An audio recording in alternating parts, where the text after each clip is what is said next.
What's up, y'all? What's up? What's up? What's up? I'm back. We here.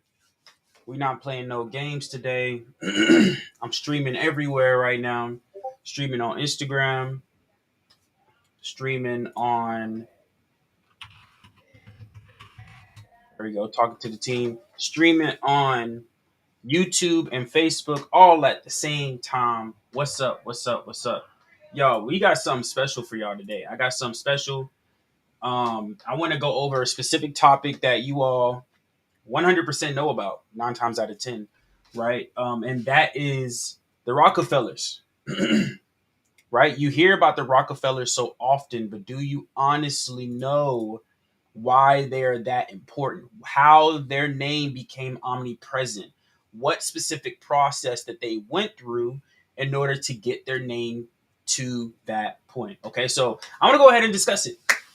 I got some notes. I don't want to leave anything out for you guys. Okay. I don't want to leave anything out. So I'm going to tell you the difference between the Rockefellers versus the Vanderbilts. These are all popular names that you have probably heard of.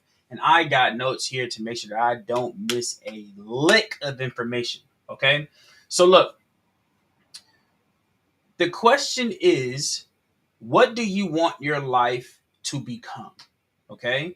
What exactly do you want your life to become? Okay. So how this works, the how exactly you should invest in yourself, right? Is called, and this is what Alex Hermosi always says. He always says you want to always invest in financial education, right? And this is something that's super, super important. You want to 100% invest in financial education. So what that means is instead of investing in the S&P 500, you want to invest in the S&Me 500. That resonated with me so crazy because what that tells me is that a lot of people want to invest in things over time, and of course you'll be able to celebrate those things, but like, let's think of it this way. If you invested in the S&P 500 and you waited 40 years, I'm 20 years old, an average person's life expectancy is between what, 70 and 75, and it may be getting less now. If I'm 28 right now, because I am, 40 years from now I'm 68, which means I have less than 10 years to actually enjoy that money.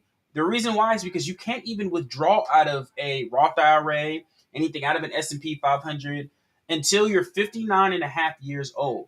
So are you telling me you want to actually spend your wealth after you're 60? You want to enjoy your money after you're 60? Come on now. Come on now. Let's be real. So I'd rather invest in the S&P 500, meaning that I want to create a business. I want to make sure that I have cash flow. I want to put all that business under a trust, make sure I have a will so I can protect my family and make sure all my assets are protected, right? And then get some life insurance, get a cash value life insurance policy, and then that will be my bank throughout everything. That'll be my bank throughout everything. So let's go ahead and talk about it. Here are the key things of what you want to do. So like I said, this is what the Rockefellers and the Vanderbilts created in this time period. Okay, so this is the difference. So the Vanderbilts, they had a shipping company, right? They went from shipping to making a living off of transportation. All right. Then from there, they had, look, I want y'all to understand. Think about this. The Vanderbilts had 10 mansions alone in New York City. That means they had it in other places as well. But think of owning 10 mansions in New York City alone because you made the right decisions at that time. Okay. Then the Vanderbilt, the actual person that started the Vanderbilt name, literally passed 90% of his wealth to his family. But the key thing that he asked was keep the money in house. And what did they not do? They did not keep the money in house. They went ahead and spent it everywhere but in house, right? They spent it at their mama house, at their grandparents' house, at their great grandchildren's house, at their cousin's house, their nephew's house, all the other houses, even their friends' houses, instead of keeping it in house. And what that means is what, and I'm gonna explain what it means in a second because I'm gonna explain what Rockefellers are, right, and how they did it. Have you all heard of Anderson Cooper, like the CNN broadcaster, right? If you're not aware, he is the last heir to the Vanderbilts.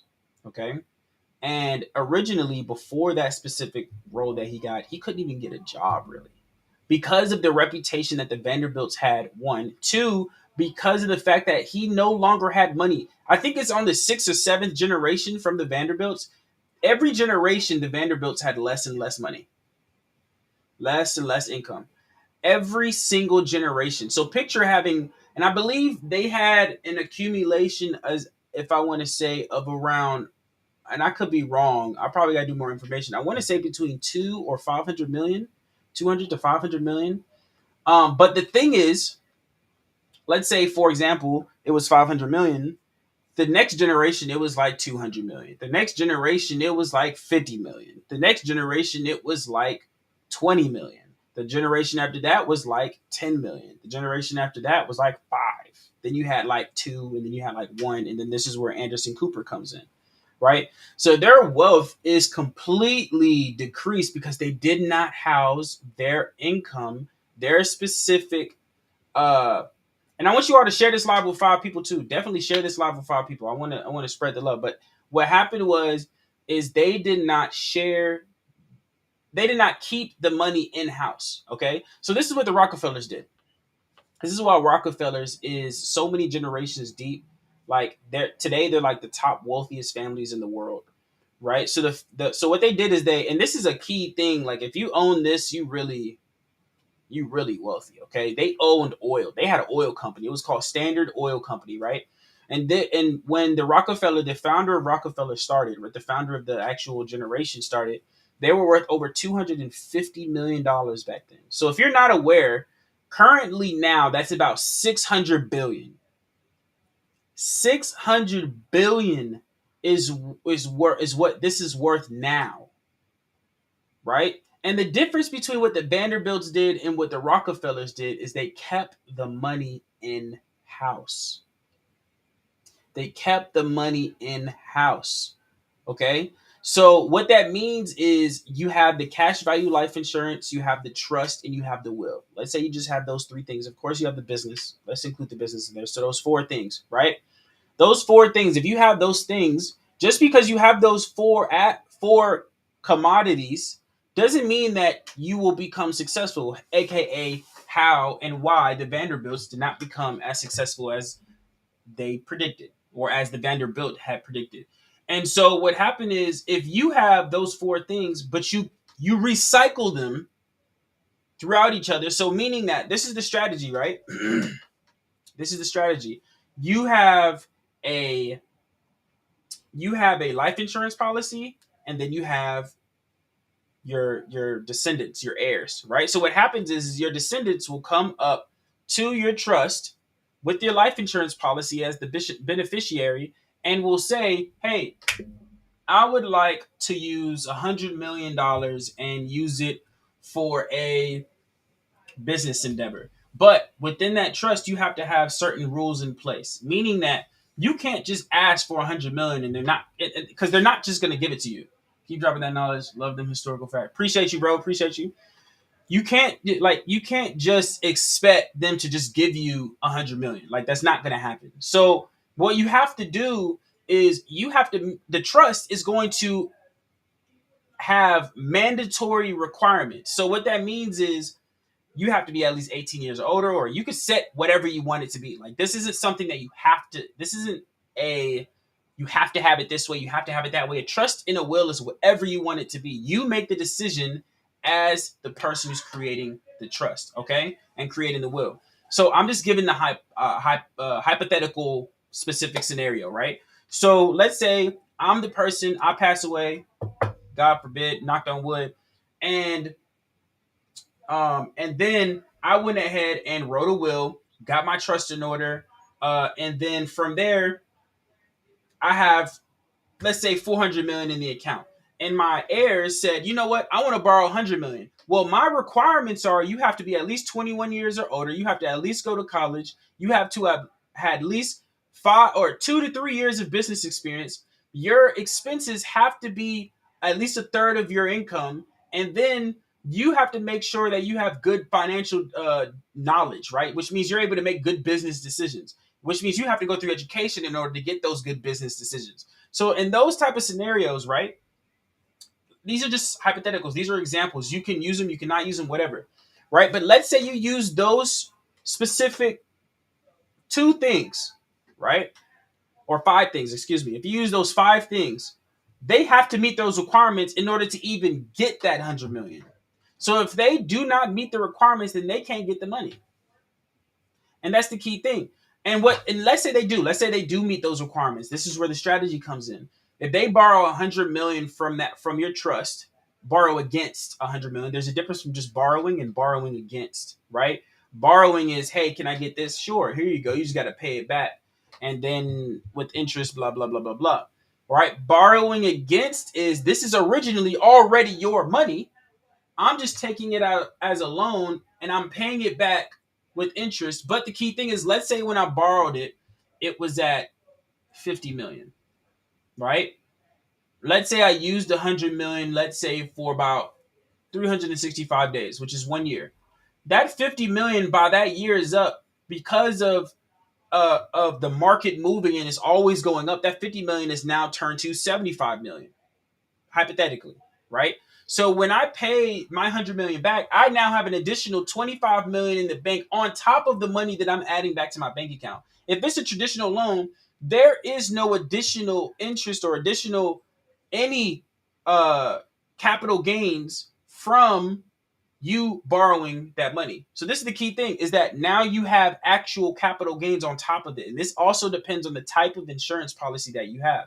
But the key thing here is, when I borrow that 100 million, I borrow against my own life insurance policy. What that does is, I now, because there's so many things that you can do with this, right? So that 100 million, I can invest into a business. That business can now cash flow me for a certain amount of time, because you set the rules for your life insurance policy, right? So if you want to do it every month, cool. If you want to do it every quarter, cool. If you want to do it once a year, cool. So think about it this way: if you had a life insurance policy where you deposit a certain amount of money every single year, right? Every single year, once a year. That means you have an entire 365 days for that 100 million that you borrowed against to actually make your business fruitful, right? Which means that, let's say I wanted to create an e-commerce business and now I have 100 million. Now I'm allowing that company to gain cash flow. Or let's say I want to go on Airbnb, or let's say I wanted to buy a private equity firm, or let's say I wanted to create a hedge fund, or let's say I wanted to do whatever. You now have capital to not only borrow, but you don't have to worry about putting it back in the account for another 365 days, or for whatever amount of time that you set on your policy, right? So these are key things. This is what the Rockefellers did. What they did was they borrowed against their life insurance policy, but paid it back.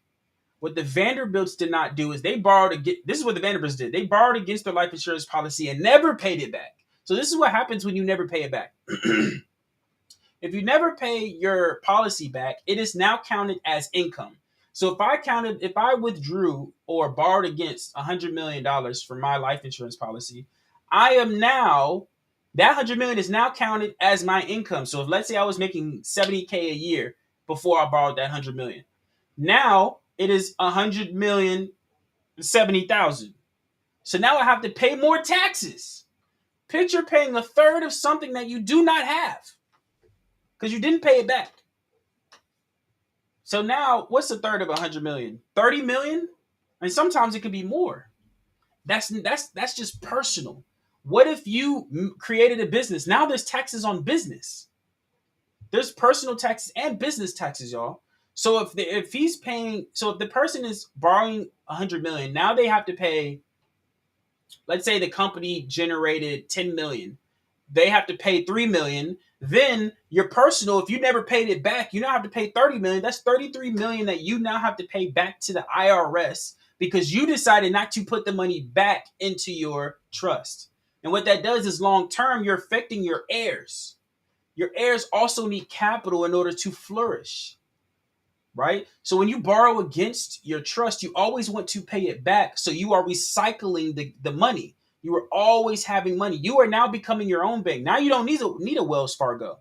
You don't need a Chase Bank. You don't need a Bank of America, because you've now created your own bank by having your cash value life insurance policy, your trust, as well as having a will to help you distribute your assets and your estate and property out to the people that happen. So, like, drop some fire emojis if you all are getting some value right now. Drop some fire emojis if you all are getting some value. Like, I see y'all on here. I know y'all listening. I want to know if y'all actually getting and picking up what I'm putting down right now. Okay? Because this is the key thing of owning nothing and controlling everything. So this is what you want to do. This is the key thing. I'm gonna give y'all another hack real quick. This is not even what I was gonna talk about, right? Here's a key thing here, right? Here's some fire. Some fire. Here's a hack for you to here's a hack for you to own nothing and control everything. Okay? Own nothing and control everything. Put own nothing and control everything in the chat. Like I'm literally about to give y'all some gems. This is what you do not get. And people do get in trouble for saying what I say, not because it's illegal, it's because the government does not want you to know. But I'm gonna say it anyway. Okay? So this is what I want y'all to do. Appreciate you, bro. Yeah, share this live with 5 people, bro, and comment done when y'all do it. Cause I'm about to drop y'all some serious gems. Okay. So here's how you own nothing and control everything. Okay. What you want to do, remember the traditional way is if you want to create a business, get an LLC and then get an EIN number and then get your business together. That's the traditional way of getting things done. Okay. But I'm about to show y'all a secret. Here's the key thing here. Right? The way that you own nothing and control everything is you shift your personal name to your business name. Oh, I don't think y'all got it.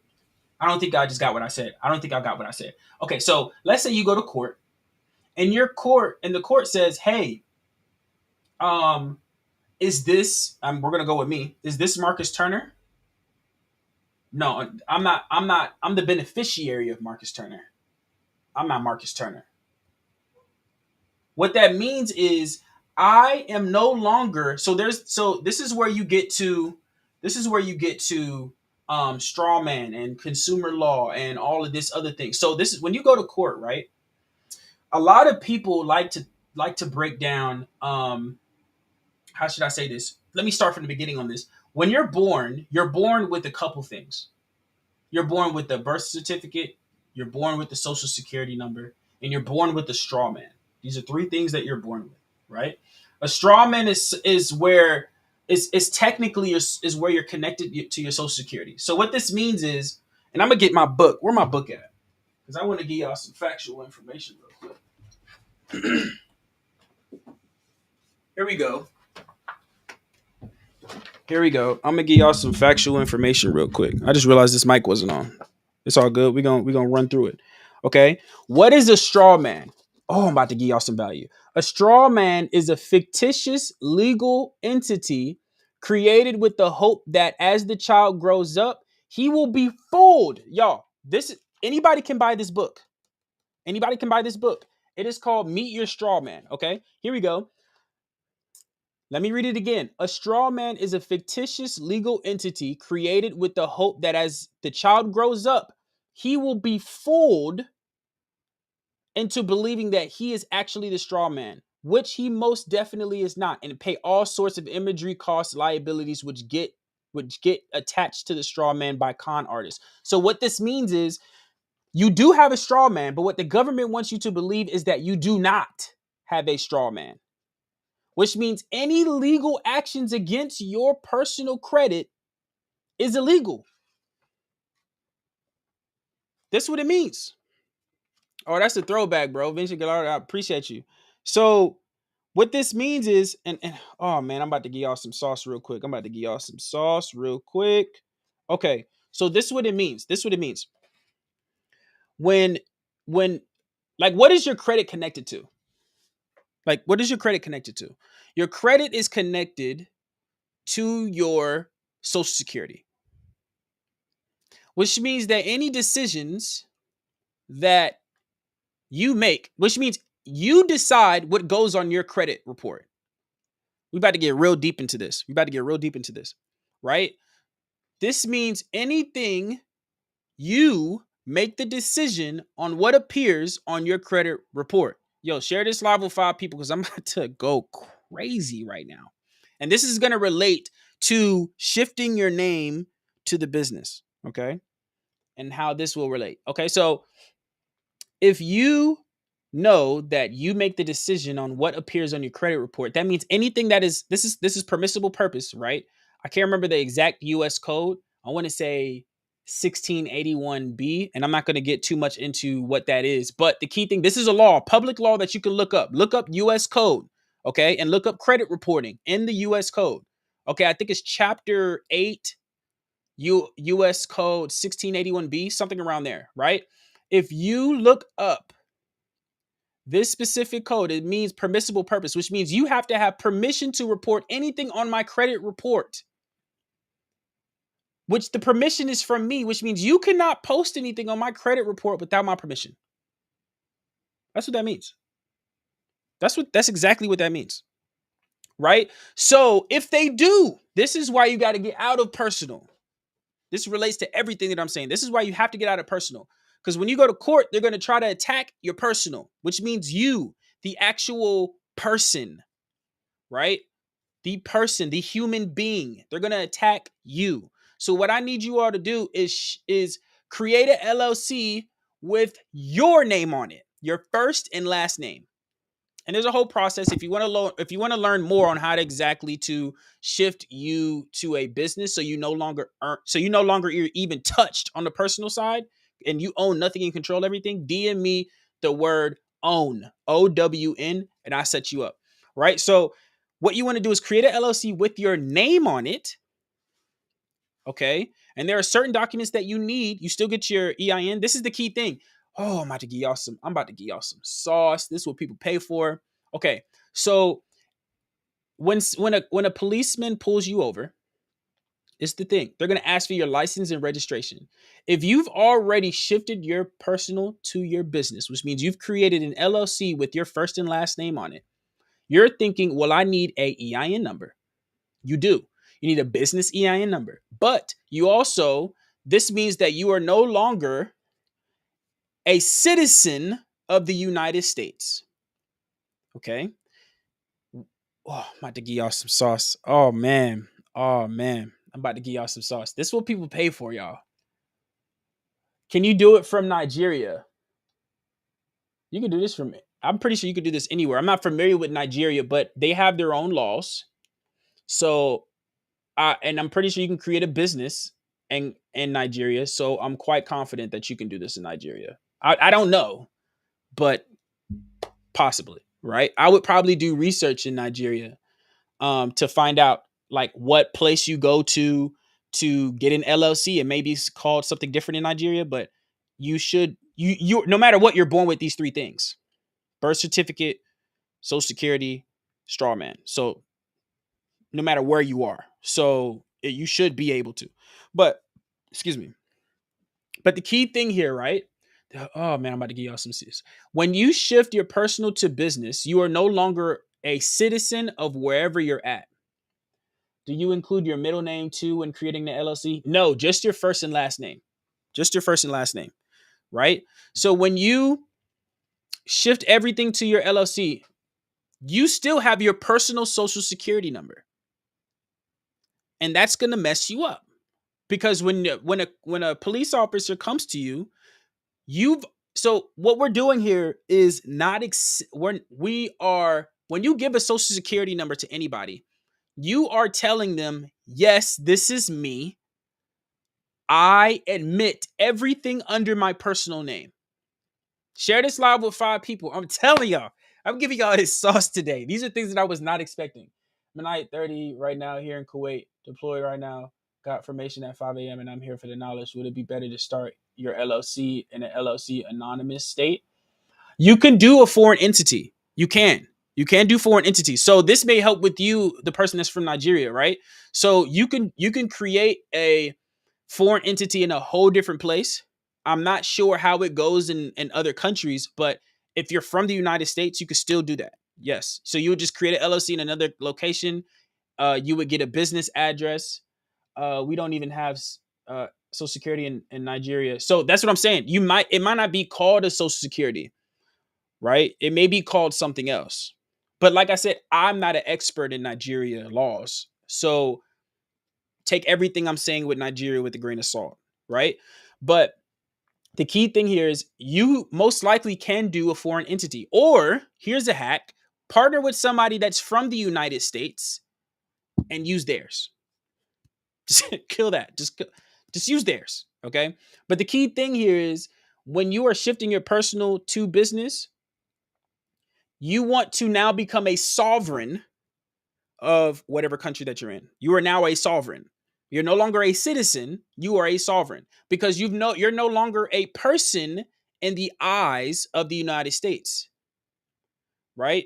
You are now a sovereign of the United States, which means laws, I mean, I'm not going to say laws still affect you, let's be real.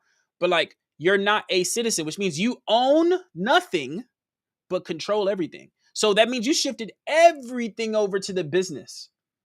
When I created my LLC with my first and last name on it, with my EIN and my sovereign social security number, if you want to know exactly how to create a sovereign social security number, comment OWN in the chat and I'll hook you up. I'll hook you up. OWN, I'll hook you up. Okay. So when you type OWN in the chat, I'm going to show y'all exactly how we can get this done for you. Okay. It's going to be lit. So how this works is when you shift your personal to business, you now own nothing on your personal, but control everything in your business. So that's where the terminology own nothing and control everything means, which means I own nothing on my personal, but control everything on my business, which is why the Rockefellers was so great at what they did because they knew the information. They knew if I shifted everything over to business, because this is the hierarchy. You have personal credit, you have business credit, you then have your holding company. Your holding company is your first and last name, okay? And then you have all of your assets under that, okay? And then you have your trust, and then you have your will. Because your will talks to your trust talks to your holding company that's distributing everything, right? And et cetera, right? So this is how you run the business, y'all. This is how the Rockefellers did it. And then they had life insurance as the beneficiary. So when they went, so mind you, I would even y'all, I would probably add that within the will. You have to be a sovereign of your, like, come on now. I'll probably add that within there. No cap, no kizzy. I'm just being real. If you add that, then they know when they come to the trust, they already own nothing and control everything. Come on now. Come on now. Nigeria is showing some love today. I love it. I'm telling y'all. Because what the Vanderbilts did is they made 600 billion for a reason, y'all. They not just making 600 billion just because. They don't just exist of 600 billion just because. They know exactly what they're doing, which means that they shifted everything to business. They held nothing back. Nothing. The Rockefellers don't own anything on their personal name. They own everything on their business. Their business owns everything, which means their business controls everything. Their personal owns nothing.